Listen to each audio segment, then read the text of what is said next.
মাদ্রাসা কমপ্লেক্সের উদ্যোগে আয়োজিত আজকের ষষ্ঠ বাৎসরিক ওয়াজ মাহফিলের সম্মানিত সুযোগ্য অভিজ্ঞ প্রাজ্ঞ প্রথিতযশা সভাপতি, প্রধান অতিথি, জাতিবৃন্দ, ওলামায়ে কেরাম, মুরব্বিয়ান কেরাম, যুবক ভাইয়েরা, পরিবারবর্গ, সন্তানবন্ধু, সোনামণিরা, পর্দা আড়ালের মা ও বোনেরা, বিশেষ করে রাত অনেক দীর্ঘ হয়েছে, এরপরে দূর দূরান্ত থেকে ছুটে এসেছে আমার প্রিয় দিনী ভাইয়েরা, আল্লাহর কাছে দোয়া করি আমাদেরকে কবুল করুন। বক্তব্য শুনে বুঝে আমল করার তৌফিক দান করুন, আমিন। বক্তব্য ভূমিকা আর লম্বা নয়, আমরা ডাইরেক্ট বক্তব্যে যাচ্ছি। রাত অনেক বেশি হয়ে গেছে, যেখানে 11টায় বক্তব্য শেষ করার কথা সেখানে এখন 11টা বাজে। আলহামদুলিল্লাহ। তবে আল্লাহ শুকরিয়া অথবা আপনাদের কৃতজ্ঞতা, আপনারা সত্যি অনেক ভালো মানুষ, ধৈর্য সহকারে বসে আছেন।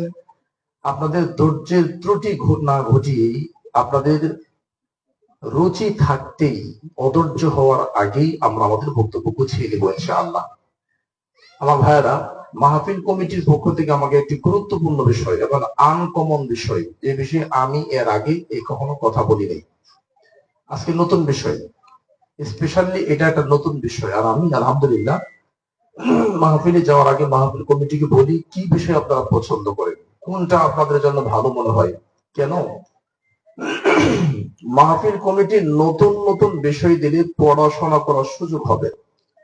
মাহফিল কমিটির নতুন বিষয় না দিলে বক্তা অলস হয়ে যায়। কারণ নর্মালি বক্তারা দেখা যায় 3টা 4টা 5টা বিষয় মুখস্থ করে সারা বৎসর সারা সিজন ওটাই চালায়। তা আমিও যেহেতু মাঠে আছি আলহামদুলিল্লাহ, যদি আপনারা নতুন নতুন বিষয় না দেন তাহলে আমিও অলস হয়ে যাব। তার মানে যদি ছাত্র ভালো হয়, শিক্ষক ভালো হতে বাধ্য।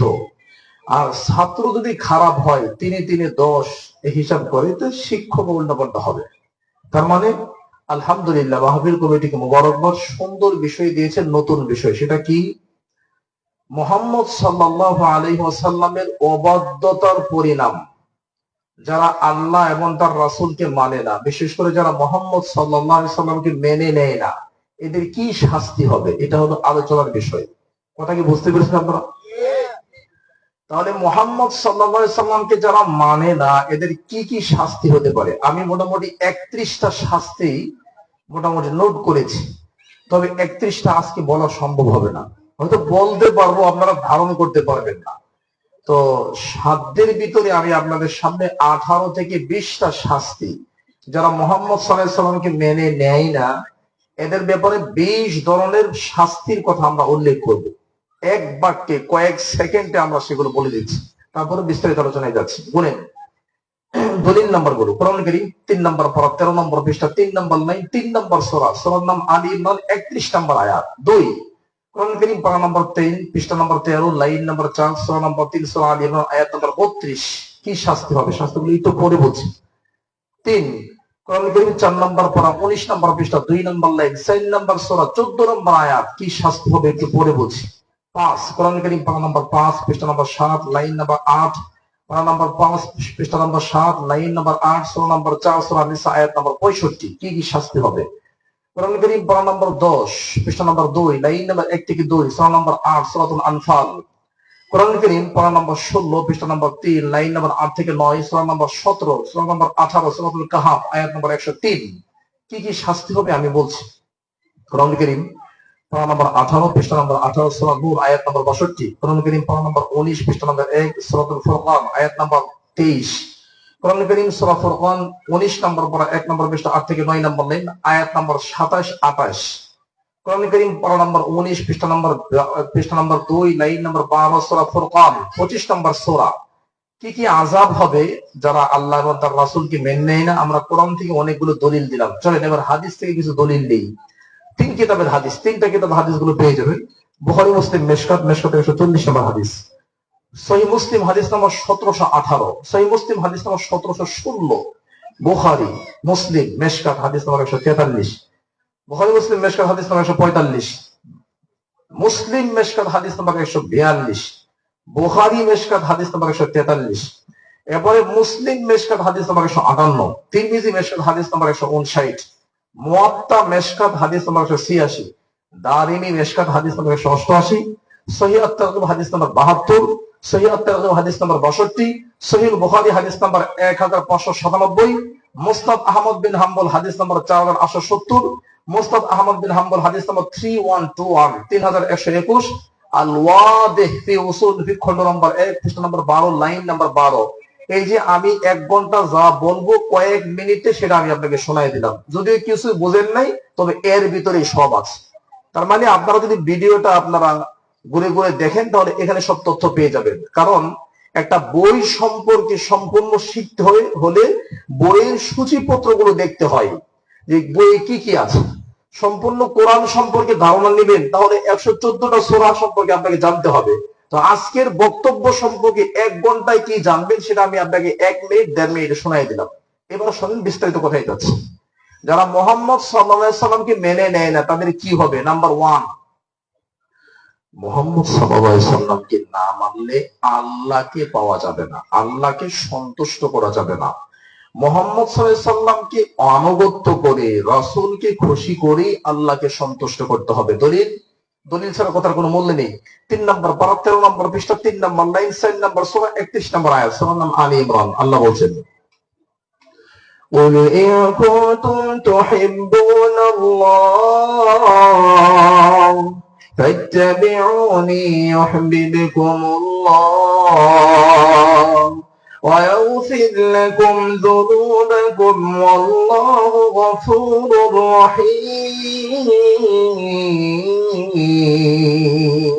قل হে নবী আপনি বলে দিন, শোনো, তোমরা যদি আল্লাহকে ভালোবাসতে চাও, আল্লাহর মহব্বত চাও, তাহলে আমি নবী মুহাম্মদ সাল্লাল্লাহু আলাইহি সাল্লামকে আগে মেনে নিতে হবে।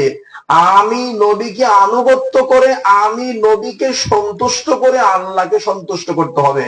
নবীকে বাদ দিয়ে আল্লাহকে পাওয়া যায় না। তার মানে যদি কেউ মুহাম্মদ সাল্লাল্লাহু আলাইহি সাল্লামের অবাধ্য হয় তাহলে তার সবচেয়ে বড় পরিণাম হলো আল্লাহ তার উপর অসন্তুষ্ট হবেন। নাউজুবিল্লাহ মিন যালিক। এটা 1 নাম্বার। 2, কেউ যদি মুহাম্মদ সাল্লাল্লাহু আলাইহি সাল্লামকে মেনে না নেয় তাহলে সে কাফের। কি বলেন তো? আল্লাহর নবী মুহাম্মদ সাল্লাল্লাহু আলাইহি সাল্লামকে কেউ যদি মানতে না পারে, আনুগত্য করতে না পারে, তাহলে সে কাফের হয়ে যাবে। আমি বলি নাই, আল্লাহ বলছেন। দলিল কি? 3 নম্বর পারা 13 নম্বর পৃষ্ঠা 4 নম্বর লাইন 3 নম্বর সূরা 31 থেকে 32 নম্বর আয়াত। আল্লাহ বলছেন, فَإِن تَوَلَّوْا فَإِنَّ اللَّهَ لَا يُحِبُّ الْكَافِرِينَ।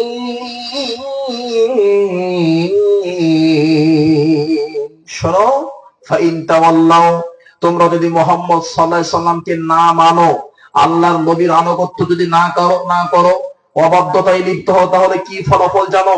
ফাইন্নাল্লাহা লা ইউহিব্বুল কাফিরিন, তাহলে তুমি কাফের হয়ে যাবে। আল্লাহ কাফেরদেরকে পছন্দ করেন না। বলবেন যে আপনি আপনার মতো করে তাফসীর করছেন। জি না, এই আয়াতের তাফসীর ইবনে কাসির মূল ভলিউম আরবি 8 খণ্ডের 2 নম্বর খণ্ড 35 নম্বর পৃষ্ঠা 22 নম্বর লাইন। এই আয়াতের তাফসীর ইবনে কাসির মূল ভলিউম আরবি 8 খণ্ডের 2 নম্বর খণ্ড 35 নম্বর পৃষ্ঠা 22 নম্বর লাইন খোলেন। ইমাম ইবনে কাসির রাহিমাহুল্লাহ বলছেন, আল্লাহকে পেতে হলে, আল্লাহকে খুশি করতে হলে মুহাম্মদ সাল্লাল্লাহু আলাইহি সাল্লামকে আনুগত্য করেই করতে হবে। মুহাম্মদ সাল্লাল্লাহু আলাইহি সাল্লামের অবাধ্য হয়ে, মুহাম্মদ সাল্লাল্লাহু আলাইহি সাল্লামকে মূল্যায়ন না করে, মুহাম্মদ সাল্লাল্লাহু আলাইহি সাল্লামকে বৃত্তাঙ্গুলি দেখে আল্লাহকে পাওয়া যায় না। এটাই হলো কোরআন কারীমের আয়াতের তাফসীর। সুবহানাল্লাহ।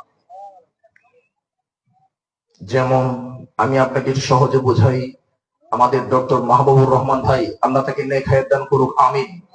এই মাহবুবের পৃষ্ঠপোষক। মনে করেন কথার কথা, আপনি রাস্তা দিয়ে হাঁটছেন, হাঁটার পরে ছিনতাইকারী আপনাকে ধরেছে। আপনি বললেন যে ভাই আপনি আমার কি ছিনতাই করবেন? আমি ডক্টর মাহবুবুর রহমানকে খুব ভালোবাসি। তো ছিনতাইকারী আপনাকে ছাড় দেয় নাই, বলছে আরে আমি এলাকার এমপি খুব ভালোবাসি, এলাকার মন্ত্রী খুব ভালোবাসি, আমি ডক্টর ইউনূসকে ভালোবাসি, আমি তারেক জিয়াকে ভালোবাসি। আপনি ভালোবাসেন, এই কথাতে কিন্তু ছিনতাইকারী আপনাকে ছাড়বে না। কথা উল্টাই দেন, শোনো, ডক্টর মাহবুবুর রহমান সাহেব আমাকে ভালোবাসে, এমপি আমাকে ভালোবাসে, মন্ত্রী আমাকে ভালোবাসে, আরে তারেক জিয়া আমাকে ভালোবাসে, অমুক আমাকে ভালোবাসে, আমি না, সে আমাকে ভালোবাসে। এই কথা যখন উল্টিয়ে দিবেন তখন সে ধমকে যাবে, ভয় পেয়ে যাবে। আল্লাহ তাই বলেছেন 3 নম্বর পারা 13 নম্বর পৃষ্ঠা 3 নম্বর লাইন 3 নম্বর সূরা 31 নম্বর আয়াত, শোনো, তোমরা যদি নবীকে মেনে নাও তাহলে তুমি আল্লাহকে ভালোবাসো না, আল্লাহ তোমাকে ভালোবাসবে। মুহাম্মদ সাল্লাল্লাহু আলাইহি ওয়াসাল্লামকে মেনে নাও, তোমাকে বলতে হবে না আমি আশিকে রাসূল। লম্বা বড় বড় পাগড়ি লাগানোর দরকার নাই, পিকআপ ভাড়া করার দরকার নাই, নাচানাচি গান বাজনা করার দরকার নাই, আশিকে রাসূল পরিচয় দেওয়ার দরকার নাই। তুমি মুহাম্মদ সাল্লাল্লাহু আলাইহি ওয়াসাল্লামকে মেনে নাও, আমি আল্লাহ তোমাকে ভালোবাসবো। সুবহানাল্লাহ। আবার ভাই, মুহাম্মদ সাল্লাল্লাহু আলাইহি ওয়াসাল্লামকে না মানলে কি হবে? তার 3 নম্বর শাস্তি, এটা আপনারা পেয়ে যাবেন কোরআন কারীম পারা নাম্বার 4 পৃষ্ঠা নাম্বার 19 লাইন নাম্বার 2, 4 নম্বর পারা 19 নম্বর পৃষ্ঠা 2 নম্বর লাইন, 4 নম্বর সূরা 14 নম্বর আয়াত। আল্লাহ বলছেন, ومن يعص الله ورسوله ويتعد حدوده يدخله نارا خالدا فيها وله عذاب مهين। তাহলে 4 নাম্বার মুহাম্মদ, 3 নাম্বার মুহাম্মদ সাল্লাল্লাহু আলাইহি ওয়াসাল্লামকে না মানলে 3 নাম্বার শাস্তি কি হবে? যদি কেউ আল্লাহ এবং তার রাসূলকে মেনে না নেয়, ইউদখিলহু নারা, আল্লাহ তাকে জাহান্নামে দিবেন, খালিদান ফিহা, ওই লোক সারা জীবন জাহান্নামে থাকবে। নাউযুবিল্লাহি মিন যালিক। 4 নাম্বার ওয়ালাহু আযাবুম মুহিন, জাহান্নামে তার জন্য অপমানজনক, লাঞ্ছনাকর, অপমানজনক, খুব নিকৃষ্ট, নোংরা, পচা শাস্তি তার জন্য থাকবে। আমার ভাই, আলোচনার বিষয় মুহাম্মদ সাল্লাল্লাহু আলাইহি ওয়াসাল্লামকে না মানার বা অবাধ্যতার ফলাফল, পরিণাম কি হবে? আমি 4টা পরিণাম বললাম। 5 নাম্বার পরিণাম ভালো করে খেয়াল করেন, যারা মুহাম্মদ সাল্লাল্লাহু আলাইহি ওয়াসাল্লামকে মেনে নেয় না তাদের ঈমান পরিপূর্ণ হবে না। যারা আল্লাহর নবীকে মেনে নিতে পারে নাই, মনে প্রাণে যারা মুহাম্মদ সাল্লাল্লাহু আলাইহি ওয়াসাল্লামকে মানতে পারে না, তাদের ঈমান পরিপূর্ণ হবে না। দলিল কি? কোরআন কারীম পারা নাম্বার 5 পৃষ্ঠা নাম্বার 7, 5 নাম্বার পারা 7 নাম্বার পৃষ্ঠা 8 থেকে 9 নাম্বার লাইন, 4 নাম্বার সূরা 65 নম্বর আয়াত। আল্লাহ বলছেন, فلا وربك لا يؤمنون حتى يحكموك فيما شجر بينهم ثم لا يجدوا في أنفسهم حرجا مما قضيت ويسلموا تسليما। আল্লাহ বলছেন, ফালা ওয়ারাব্বিক, না না না, তোমরা ঈমানদার হতে পারবে না, কশিন কালেও তোমরা ঈমানদার হতে পারবে না, কিয়ামত পর্যন্ত তোমরা ঈমানদার হতে পারবে না যতক্ষণ পর্যন্ত তোমরা মুহাম্মদ সাল্লাল্লাহু আলাইহি ওয়াসাল্লামকে কোনো মন্তব্য ছাড়াই মানতে না পারবে। এই ফোনটাকা বাবা ফোন আসছে। তাহলে আমার ভাই, 6 নাম্বার পরে যদি মুহাম্মদ সাল্লাল্লাহু আলাইহি ওয়াসাল্লামকে মানতে না পারলে কি হবে? মুহাম্মদ সাল্লাল্লাহু আলাইহি ওয়াসাল্লামকে মানতে না পারলে আল্লাহ নিজে নিজের নামে কসম করেছে। আল্লাহ বলছে, শোনো, আমি আল্লাহ আমার নামে কসম করে বলছি, না না না, কশিন কালেও না, তোমরা ঈমানদার হতে পারবে না যদি মুহাম্মদ সাল্লাল্লাহু আলাইহি ওয়াসাল্লামকে 100% মানতে না পারো। তার মানে কেউ যদি আল্লাহর নবীর অবাধ্য হয় তাহলে সে জিন্দেগিতে ঈমানদার হতে পারবে না। এই আয়াতের তাফসীর ইবনে কাসির মূল ভলিউম আরবি 8 খণ্ডের 3 নম্বর খণ্ড 4 নম্বর সূরা সূরা নিসা 65 নম্বর আয়াত খুলেন। এই আয়াতের তাফসীরে বলা হয়েছে, রাসূল সাল্লাল্লাহু আলাইহি ওয়াসাল্লামের কাছে দুজন ব্যক্তি আসলেন বিচার নিয়ে। মুহাম্মদ সাল্লাল্লাহু আলাইহি ওয়াসাল্লামের কাছে দুজন ব্যক্তি আসলেন বিচার নিয়ে। বিচার কি? ক্ষেতের মধ্যে কে পানি দিবে আগে পরে? মুহাম্মদ সাল্লাল্লাহু আলাইহি ওয়াসাল্লাম দুজন ব্যক্তির কথা শুনলেন, কারণ রাসূল সাল্লাল্লাহু আলাইহি ওয়াসাল্লাম বলেন, লা ইয়াকদিয়ান্না হাকামান বাইনা ইসনাইনি ওয়া হুয়া গাদবান, রাগান্বিত অবস্থায় দুজনের মধ্যে বিচার করা যাবে না। রাসূল সাল্লাল্লাহু আলাইহি ওয়াসাল্লাম বলেন, মান জুইলা কাদিয়ান বাইনান নাস ফাকাদ বিহা বিগাইরি সিকিন, কেউ যদি রাগান্বিত অবস্থায় দুই ব্যক্তির মধ্যে বিচার করে তাহলে তাকে যেন ছুরি ছাড়া জবাই করে দেওয়া হলো। সহিহ বুখারী 660 নম্বর হাদিস। এখান থেকে প্রমাণিত হয় মুহাম্মদ সাল্লাল্লাহু আলাইহি ওয়াসাল্লাম রাগ করে বিচার করেন নাই। আল্লাহর নবী দুজনের কথা ভালো করে মনোযোগ দিয়ে শুনলেন। শোনার পরে বললেন, ইবনে জুবাইর, তুমি তোমার ক্ষেতের মধ্যে আগে পানি দাও। তখন লোকটা রাগ করে বলছে, আল্লাহর নবী, আনকান ইবনে আম্মাতি, ওই আপনার ফুফাতো ভাই, এই জন্য সিদ্ধান্ত তার পক্ষে দিলেন, সে আগে খেতে পানি দিবে। আপনি স্বজন প্রীতি করেছেন। এ কথা বলার পরে বলেই ফাতালাহু ওয়াজহু রাসূলিল্লাহি সাল্লাল্লাহু আলাইহি ওয়াসাল্লাম, আল্লাহর নবীর চেহারা লাল বর্ণ হয়ে, রাগান্বিত হয়ে নবীর চেহারা লাল টকটক হয়ে গেল। আল্লাহ নবী বললেন, শোনো, আব্দুল্লাহ বিন জুবাইর, তুমি তোমার ক্ষেতের মধ্যে পানি দিবা, এরে পানি দিবা না, তোমার ক্ষেতের পানি ভরে আইল টপকিয়ে যখন তার খেতে যাবে তখন দিবে। আল্লাহর নবী মুহাম্মদ সাল্লাল্লাহু আলাইহি ওয়াসাল্লামের উপর এমন কঠিন মন্তব্য করার কারণে আল্লাহ আয়াত নাযিল করলেন। পারা নাম্বার 5 পৃষ্ঠা নাম্বার 7, লাইন নাম্বার 9, সূরা নাম্বার 4, সূরা নিসা 65 নম্বর আয়াত। না না না, কোশ্চেন কালেও না, তোমরা ঈমানদার হতে পারবা না।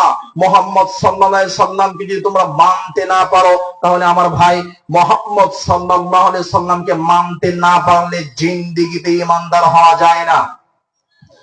এই আয়াতের উপর ভিত্তি করে দত্তহীন কণ্ঠে আমরা আয়াত বলতে চাই, যদি তাই হয়, মুহাম্মদ সাল্লাল্লাহু আলাইহি সাল্লামকে মানতে না পারলে যদি ঈমানদার না হওয়া যায়, তাহলে বাংলাদেশের এখনো পর্যন্ত 75 থেকে 80% মুসলমান যারা মসজিদে নামাজ পড়ে, তাবলীগ জামাত করে, কারাগারের হজ করে, টাকা থাকলে যাকাত দেয়, যাদের ঈমান আমলের কাছে আপনি ধারের কাছে যেতে পারবেন না, কিন্তু তারা মুহাম্মদ সাল্লাল্লাহু আলাইহি সাল্লামকে পূর্ণাঙ্গভাবে মানতে পারে নাই।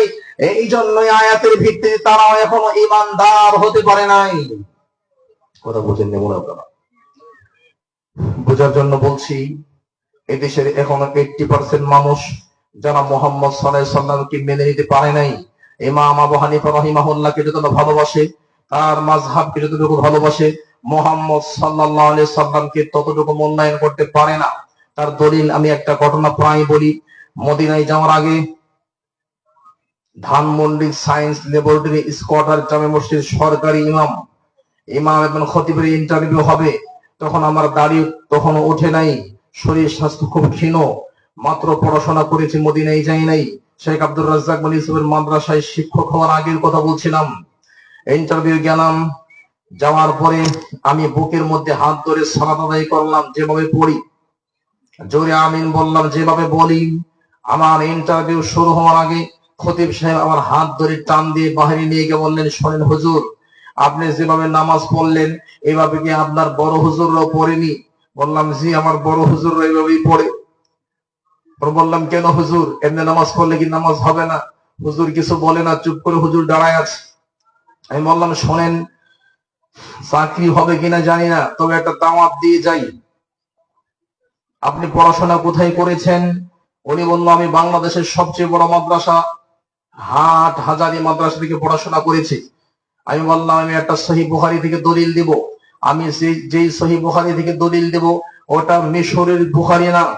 মিশর থেকে বুখারী প্রিন্ট হয়, সৌদি আরব থেকে বুখারী প্রিন্ট হয়, লেবানন, জর্ডান, কাতার, কুয়েত থেকে বুখারী প্রিন্ট হয়। আমি সৌদি আরব, কাতার, কুয়েত, লেবানন, জর্ডানের বুখারী দিয়ে দলিল দিব না।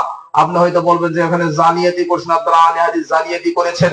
আমি একটা বুখারী শরীফ থেকে দলিল দেব, যে দলিলটা আপনাদের সহিহ বুখারী দেওবন্দ থেকে প্রিন্ট হয়। বাংলাদেশে লক্ষ লক্ষ ছাত্র পড়ে, হাজার হাজার মুফতিরা পড়ায়, ওই বুখারী থেকে দলিল দিয়ে মানবেন। হুজুর কিছু বলে না, চুপ করে দাঁড়ায় আছেন। বলতে বলতে ওনাকে বললাম, এই যে পায়ে পা কাঁধে কাঁধ লাগানো সম্পর্কে জানতে চাইলেন। সহিহুল বুখারী ভারতের দেওবন্দের প্রিন্ট মূল বনিয়ম 1 নম্বর খণ্ড 100 নম্বর পৃষ্ঠা 21 নম্বর লাইন 76 নম্বর অধ্যায় 716 নম্বর হাদিস। সহিহ বুখারী দেওবন্দের প্রিন্ট মূল বনিয়ম 1 নম্বর খণ্ড 100 নম্বর পৃষ্ঠা 21 নম্বর লাইন 76 নম্বর অধ্যায় 716 নম্বর হাদিস।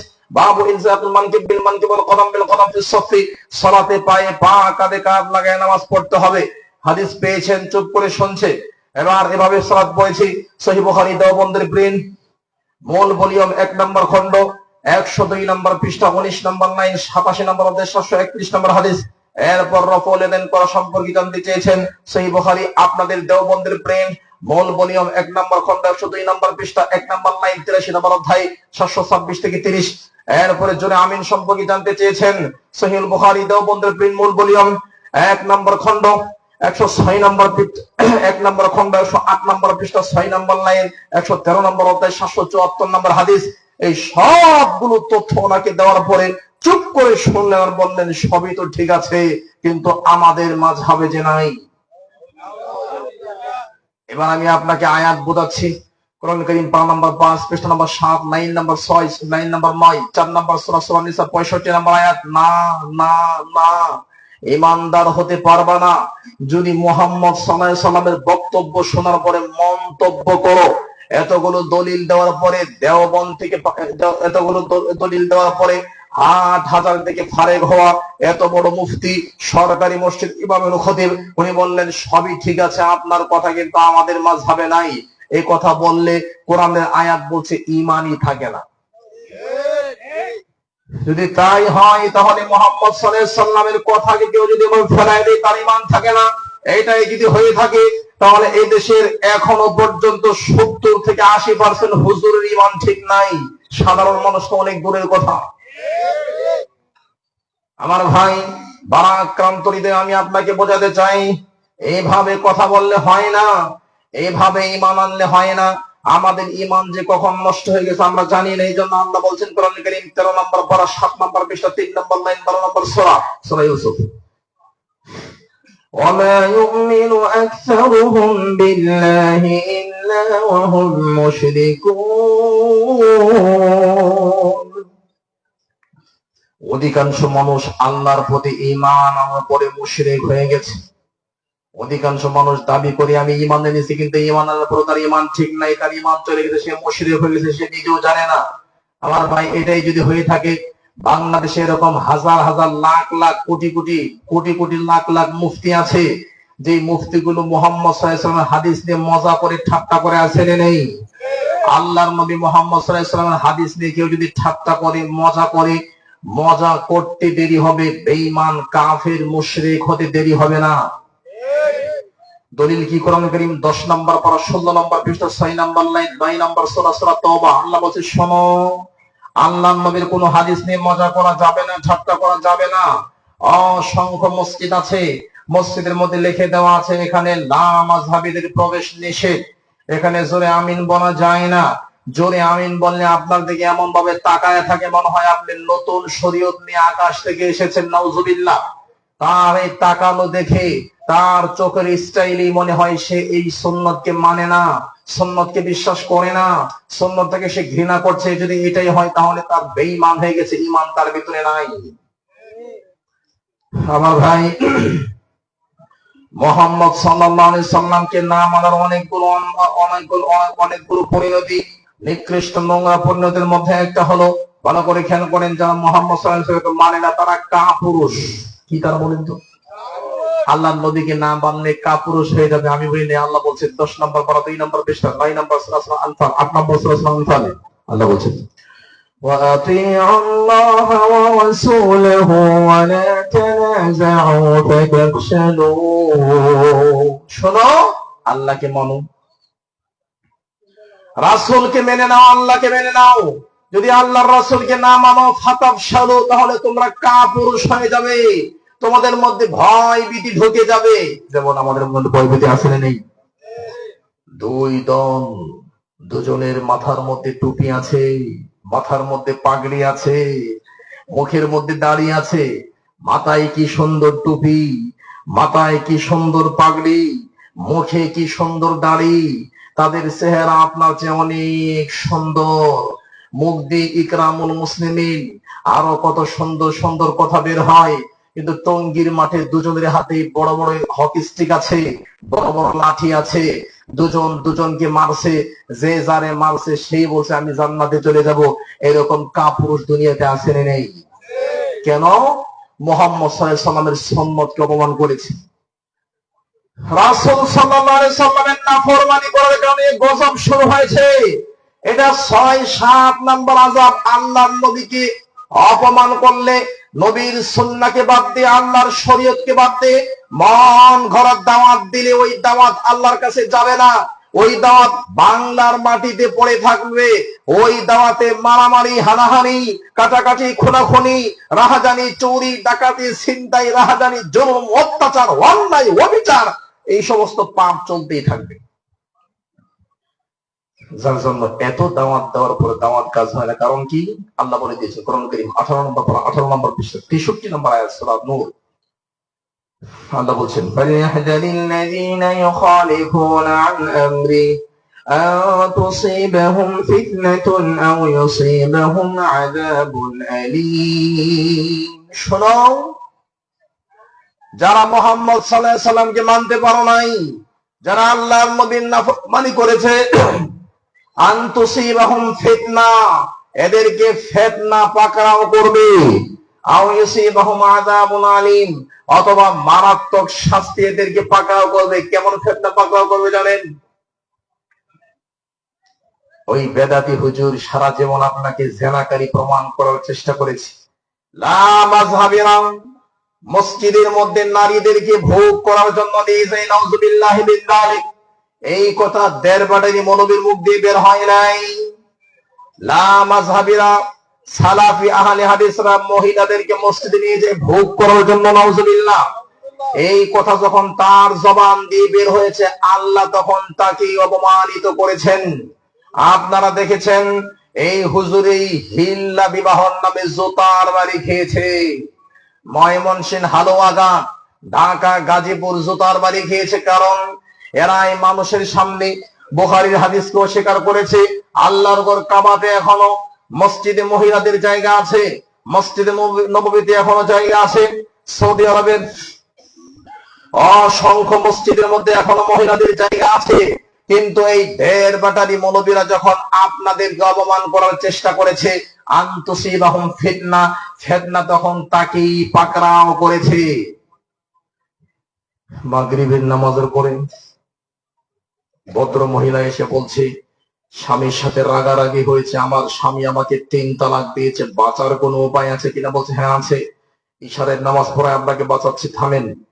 ইশারের নামাজ পড়ায় ইমাম সাহেব মুয়াজ্জিনকে বলছে, মসজিদের তালা লাগাও, ভিতর দিয়ে লাগাও, বাহির দিয়ে লাগাও, লাগায়া তারপর তুমি গেটের সামনে দাঁড়ায় থাকো। মহিলাকে ভিতরে নিয়ে গিয়ে মহিলার সাথে নতুন করে বিবাহ করেছে, হিল্লা বিবাহ। মহিলাকে বুঝিয়েছে আমার সাথে বিয়ে বসতে হবে। মহিলা ভদ্র মহিলা, বাচ্চা কাচ্চা আছে, যা বলবে তাই শুনতে হবে। কারণ হুজুর তো আল্লাহর ওলি, জান্নাত থেকে পালায় আসে। বাংলাদেশের হুজুর এগুলা সব আল্লাহর ওলি, নাউযুবিল্লাহ। বাংলাদেশের ঢাকার রাজধানীতে যত অলি গলি আছে, ভণ্ড যত অলি আছে, যত গলি আছে ঢাকা শহরে, শয়তানের অলি। বাংলাদেশের ভাব নাই। বাংলাদেশের অলি কেমনে? যত মদ খাওয়া যায় তত বড় আল্লাহর অলি হওয়া যায়, আছে না নেই? আমার ভাই, এই ভণ্ড হুজুর যখন বলে ফেললো এই কথা, তখন ভদ্র মহিলা তার সাথে বিবাহ বন্ধনে আবদ্ধ হলো। বিবাহ বন্ধনে আবদ্ধ হওয়ার পরে মসজিদের সিঁড়ির মধ্যে মহিলার সাথে জেনা করেছে, 500 রাত করেছে, নাউযুবিল্লাহি মিন যালিক। কেন এই ঘটনা কেন বললাম? 18 নম্বর পৃষ্ঠা 63 নম্বর আয়াত, 62 থেকে 63 নম্বর আয়াত সূরা নূর। আল্লাহ বলছে আন তুসিবাহুম ফিতনা, তাদেরকে ফিতনা পাকড়াও করবে। এটা বড় ফিতনা। এরা সালাফি আহলে হাদিসদেরকে ফিতনায় ফেলে থেকে নিজেই ফিতনার মধ্যে পড়ে গেছে। আমার ভাই, আপনার কষ্ট হচ্ছে? লিল্লাহি তাকবীর। তাহলে চলেন 8 নাম্বার, মুহাম্মদ সাল্লাল্লাহু আলাইহি সাল্লামকে না মানলে 8 নাম্বার কি হবে? 8 নাম্বার যে আমলগুলো আপনি করবেন, কোন আমল আল্লাহ ওজনই করবেন না, আগে ফেলাই দিবে। কথা বুঝেন নাই? আপনি বাইং মাছ নিয়ে গেছেন 1400 টাকা দিয়ে, আপনার বউ খুব পছন্দ করে। বাইং মাছ আপনার বউ খুলেই দেখে নাই, ব্যাগ খুলেই নাই, আগেই আপনার চেহারার মধ্যে ফেলাই দিচ্ছে। বউর তালাক দেবেন, নানি শাশুড়ি দাদি শাশুড়ি সব তালাক। কারণ মিজাজ তো এখন মিজাজ নাই। এত কষ্ট করে বাইং মাছ নিয়ে গেলাম, তুমি পছন্দ করে দেখলাই না, ফেলাই দিছো। ওজন তো দূরের কথা, দেখা তো দূরের কথা। কত খারাপ লাগে, অপমান লাঞ্ছনাকর মনে হবে। ভালো করে খেয়াল করেন, আপনি মুহাম্মদ সাল্লাল্লাহু আলাইহি সাল্লামকে বাদ দিয়ে যত আমল করবেন, সব আমল আল্লাহ ফেলাই দিবেন, নাউযুবিল্লাহ মিন যালিক। দলিল 19 নম্বর পর 1 নম্বর পৃষ্ঠা, এবং 16 নম্বর পর 3 নম্বর পৃষ্ঠা। আল্লাহ বলছেন, وقدمنا إلى ما عملوا من عمل فجعلناه هباء منثورا। যারা এইভাবে মুহাম্মদ সাল্লাল্লাহু আলাইহি সাল্লামকে মূল্যায়ন না করে যারা আমল করে, যারা বেদাতে আমল করে, আল্লাহর নবীকে অপমান করে, আমি আল্লাহ তাদের আমল নামাগুলো বিক্ষিপ্ত নিক্ষিপ্ত ধুলোয় পরিণত করব। ফালা নুকিমু লাহুম ইয়াওমাল কিয়ামাতি ওয়াজনা, কিয়ামতের দিন আমি এগুলো ওজনই করব না। আমার ভাই, 9 নাম্বার শাস্তি, 9 নাম্বার পরিণতি। কিয়ামতের দিন মুসিবতের মাঠে যারা আল্লাহর নবীর নাফরমান, তারা নিজের হাত নিজে কামড়াবে, কামড়াতে থাকবে, নিজের হাত নিজে কামড়াইবে। দলিল 19 নম্বর পর 1 নম্বর পৃষ্ঠা, 9 নম্বর লাইন, 27 থেকে 28 নম্বর আয়াত। আল্লাহ বলছেন, ويوم يعض الظالم على يديه ويقول يا ليتني اتخذت مع الرسول سبيلا ويوم يعض الظالم على يديه সেদিন জালেম, যে জালেম নবীকে মেনে নেয় নাই, সে নিজে নিজের হাত কামড়াতে থাকবে আর বলবে ইয়া লাইতানি, হায় আফসোস, ইত্তাখাযতু মা'আর রাসূলি সাবিলা, যদি মুহাম্মদের নিয়ম, যদি মুহাম্মদ সাল্লাল্লাহু আলাইহি ওয়াসাল্লামের সুন্নাহকে মেনে চলতে পারতাম তাহলে কতই না ভালো হতো। সুবহানাল্লাহ। 10 নাম্বার, এই মুহাম্মদ সাল্লাল্লাহু আলাইহি ওয়াসাল্লামকে না মানলে 10 নাম্বার যেটা করতে হবে, আফসোস করে বলবে ইয়া ওয়াইলাতা লাইতানি লাম আত্তাখিল ফুলানান খলিলা, হায় আফসোস, যদি মুহাম্মদ সাল্লাল্লাহু আলাইহি ওয়াসাল্লামকে, আল্লাহর নবী, সাহাবী এদেরকে বাদ দিয়ে অন্য কেউ বন্ধু বানাইলাম, এদেরকে বাদ দিয়ে নবীর পথে যারা চলে এদেরকে বন্ধু বানাইতাম তাহলে কতই না ভালো হতো। সুবহানাল্লাহ। কষ্ট হচ্ছে তো বটে। 11 নম্বর শাস্তি আমার ভাই, মুহাম্মদ সাল্লাল্লাহু আলাইহি ওয়াসাল্লামকে না মানলে 11 নম্বর পরিণতি, যারা আল্লাহর নবীকে মেনে নেয় না তারা প্রবৃত্তিকে আল্লাহ বানায় নিয়েছে, মানে মন যা চায় এটাই এদের আল্লাহ। নাউজুবিল্লাহ বলবেন না। 19 নম্বর পর 2 নম্বর পৃষ্ঠা 12 নম্বর লাইনে আল্লাহ বলছেন أرأيت من اتخذ إلهه هواه أفأنت تكون عليه وكيلا أرأيت من اتخذ إلهه هواه, আল্লাহ নবী দেখেছেন যারা প্রবৃত্তিকে মানে, যারা নবীকে মানে না, মন যা চায় তাই মানে, শবে বরাতের রাত্রিতে 100 রাকাত নামাজ আর লাফালাফি করা, কান্দাকান্দি করা, হালুয়া রুটি বানানো, এই রাত্রিতে গোসল করলে শরীর থেকে পানি পড়লে পাপ মাফ হয়ে যায়, এই রাত্রিতে দলভদ্রভাবে কবর জিয়ারত করতে হয়, এই রাত্রিতে কানা দাজ্জাল, ডক্টর এনায়েতুল্লাহ আব্বাসী বলেছে এই রাত্রিতে নাকি কোরআন নাযিল হয়েছে। নাউজুবিল্লাহ মিন যালিক। দাজ্জাল তো আপনারা দেখেন নাই, যাই না দেখার সুযোগ হবে কিনা, কিন্তু বাংলাদেশে একটা দাজ্জাল আছে, ডক্টর দাজ্জাল, তার নাম ডাক্তার এনায়েতুল্লাহ আব্বাসী। এই বলছে, এই জাহেল বলছে শবে বরাতের রাত্রিতে কোরআন নাযিল হয়েছে। নাউজুবিল্লাহ। এই কথা বললে তো, এই কথা বললে তো ঈমান থাকে না। এতদিন বলছে বউ তালাক, অমুক তালাক, তমুক তালাক। যদি ডাক্তার এনায়েতুল্লাহ আব্বাসীর বউয়ের বিশ্বাস হয় যে আল্লাহ কোরআন নাযিল করেছে লাইলাতুল কদর রমজানে, আর এনায়েতুল্লাহ আব্বাসী যদি জাতির সামনে তওবা না করে আকীদায় না আসে, তাহলে আজকে থেকে তার বউয়ের সাথে রাতের বেলা ঘুমানো হারাম হয়ে যাবে। কারণ বউ তালাক। কারণ তালাক কি?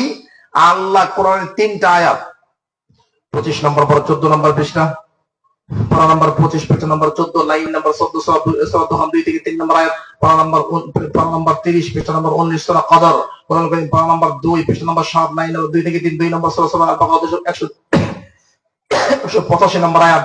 এতগুলো আয়াতে আল্লাহ বলছে আমি কোরআন নাযিল করেছি রমজান মাসে লাইলাতুল কদরে। স্পষ্ট আয়াত থাকার পরে কেউ যদি বলে আল্লাহ এই শবে বরাতের রাত্রিতে কোরআন নাযিল করেছে, ঈমান থাকবে? এর চেয়ে বড় দাজ্জাল দুনিয়াতে কেউ আছে? বললেন দাজ্জাল, বললেন দলিল কি? সহিহ মুসলিমের হাদিস, আমি বলি নেই। আল্লাহ নবী বলছেন ইয়াকুনু ফি আখিরিজ জামানি দাজ্জালুনা কাজ্জাবুন, আখিরি জামানায় কিছু দাজ্জাল আসবে। আমি বলি নেই, কে বলছে? মুহাম্মদ সাল্লাল্লাহু আলাইহি ওয়াসাল্লাম। ইয়াকুনু ফি আখিরিজ জামান, আখিরি জামানায় আসবে দাজ্জালুনা, দাজ্জাল কোয়ালিটির মানুষ, কাজ্জাবুনা, মিথ্যক, ইয়াতুনাকুম মিনাল আহাদিস, তারা তোমাদের কাছে এমন এমন হাদিস নিয়ে আসবে, বিমা লাম তাসমাউ আনতুম ওয়ালা আবাউকুম, যে হাদিস তোমরা তো শোনো নাই, তোমাদের বাপ দাদা 14 গোষ্ঠীর হাদিস শুনে নাই। ফাইয়াকুম ওয়া ইয়াহুম, এদের থেকে দূরে থাকো। লা ইউদিল্লুনাকুম ওয়া লা ইফতিনুনাকুম, এরা তোমাদেরকে পথভ্রষ্ট করে ছাড়বে। নাউযুবিল্লাহ মিন যালিক। টিস্যু নাই না? টিস্যু দরকার ছিল। আমার ভাই, আমি আপনাদের সামনে কয়টা বললাম? 11টা। 12 নাম্বার পরিণতি, ভালো করে খেয়াল করতে হবে। 12 নাম্বার আছে, পকেটে আছে। 12 নাম্বার পরিণতি, যারা আল্লাহ এবং তার রাসূলকে মেনে নেয় না, যারা আল্লাহ এবং তার রাসূলকে মেনে নেয় না বা যারা রাসূলের অবাধ্য হয়, এদেরকে আল্লাহ জাহান্নামে ফেলাবেন। কিন্তু কেমনে ফেলাবেন? উল্টিয়ে ফেলাবেন। পাছা থাকবে উপরে, মাথা থাকবে নিচে। এটা খুব সম্মান না? এটা খুব সম্মান নাকি? জোরে বলেন। পাছা থাকবে উপরে, মাথা থাকবে নিচে। এটা হলো যারা রাসূলের নাফরমানি করে। দলিল কি? 22 নাম্বার পারা, পারা নাম্বার 22 পৃষ্ঠা নাম্বার 6 লাইন নাম্বার 6, পারা নাম্বার 22 পৃষ্ঠা নাম্বার 6 লাইন নাম্বার 6, সূরা নাম্বার 33 আয়াত নাম্বার 66। আল্লাহ বলছেন ইয়াউমা তুকাল্লামু ওজুহুহুম ফিন-নার النار يقولون يا ليتنا أطعنا الله وأطعنا الرسول সেদিন তাদেরকে উল্টি মাথা নিচে নিতম্ব উপরে এভাবে উল্টি তাদেরকে জাহান্নামে ফেরানো হবে। তখন এই নাফরমানরা বলবে ইয়া লাইতানা, হায় আফসোস, আতা'না আল্লাহ ওয়া আতা'না রাসূলা, যদি দুনিয়াতে আল্লাহ এবং রাসূলকে মানতে পারতাম তাহলে কতই না ভালো হতো। তখন এই নাফরমানরা বলবে আল্লাহ আমাদেরকে জাহান্নামে দিবেন দেন, কিন্তু যেই মৌলবীরা আমাদেরকে পথভ্রষ্ট করেছে, যেই দেওবন্দি হুজুর, যেই করাচি থেকে পড়াশোনা করে আসা হুজুর, যেই মুফতি মুহাদ্দিস মুনাজির জামান, এত বড় হুজুর, এরা যারা আমাদেরকে পথভ্রষ্ট করেছে আল্লাহ, এদেরকে আপনি ডাবল আযাব দিতে হবে, কারণ এরা আমাদেরকে পথভ্রষ্ট করেছে। নাউযুবিল্লাহি মিন যালিক। যেমন আপনারা দেখেছেন জৈনৈক হুজুর, যাদের কণ্ঠের সামনে মনে হয় নূর বেশ ভাসতেছে, যাদের কণ্ঠের উপর ভিত্তি করে শাপলা চত্বরে বহু মানুষ জীবন দিয়েছে, এরাই নেতৃত্বের জন্য, ক্ষমতার জন্য বলছে আমরা যদি ক্ষমতায় আসতে পারি আমরা মাজার ভাঙবো না, মাজার গড়ব। শুনেন নাই এই পবিত্র বক্তব্য? শুনেন নাই আপনারা? আমরা যদি ক্ষমতায় যেতে পারি আমরা মাজার ভাঙবো না, আমরা মাজার বানাবো, আমরা মাজারের উপর আক্রমণ করব না, মাজারের সেফটি, নিরাপত্তা নিশ্চিত করব। বিবরণে বোঝা যায় আল্লাহু আলাম এরা দুনিয়া পাওয়ার জন্য, ক্ষমতা পাওয়ার জন্য একটা শিরকি কার্যালয়কে তারা সাপোর্ট দেবে। কিন্তু দুঃখিত হলাম, বারাক্রান্ত হলাম, হৃদয় রক্তকরণ হলো, কষ্ট হলো 5ই আগস্টের পর থেকে এই